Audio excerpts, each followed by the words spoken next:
Teaching kindergarten, I often have kids that come in that's their first experience to school.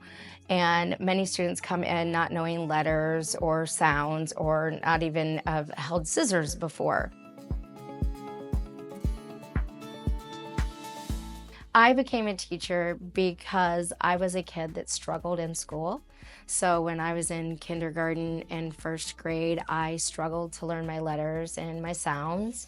And I felt like my teachers kind of gave up on me. So I kind of gave up on myself. And I knew that I wanted to be that teacher that didn't give up on those students and made learning fun and made them feel good about themselves. They come into my room and we always do this thing where we walk through the hallways and we talk about how readers read the world, and once you know how to read, you can't help from reading. There's words all around you that moms, dads drive through town and they see billboards and restaurants and they can read it. And I had this one student and we were all doing reading centers. So I was working with a group. He was doing read to self, and read to self to him up until this time, it was about December, was maybe looking at the pictures and telling a story, or maybe he found some letters he knew or some sounds or maybe sight words, and it's all quiet. And all of a sudden he goes, and I'm like, what? And he goes, I can read. I'm like, what? He goes, I can read. And I was like, oh, no way.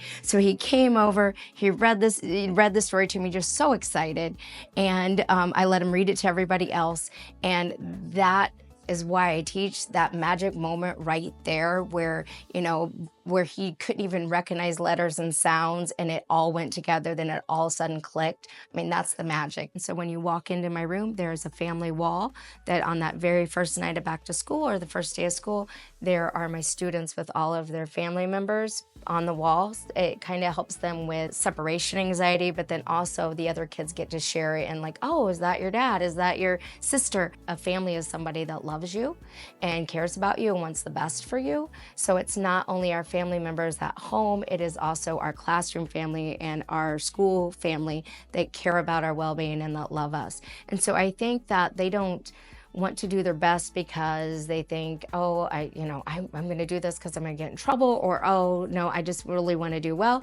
I think they want to do well because they feel comfortable to, try new things. They feel comfortable to make a mistake, and that's okay because they know everybody in our classroom is a part of their classroom family and that they support them and they love them. One of the things that I do is I started Leaders as Readers. We started out kind of small, and we started with like the superintendent, and then we'd have a pilot, and the Dayton town marshal would come in, and not only do they read a story and share like their love of reading and show that, for lifelong learners, they love to read.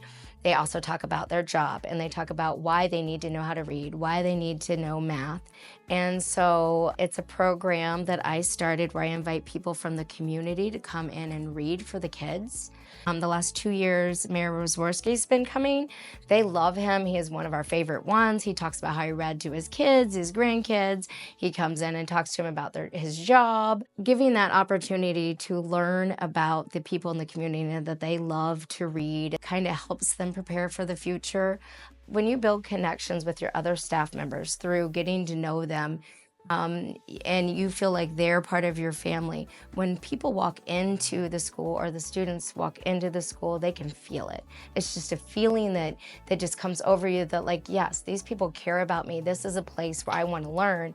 And I think that the number one thing to be able to have that kind of environment is to, collaborate with your staff or to build those connections with your staff.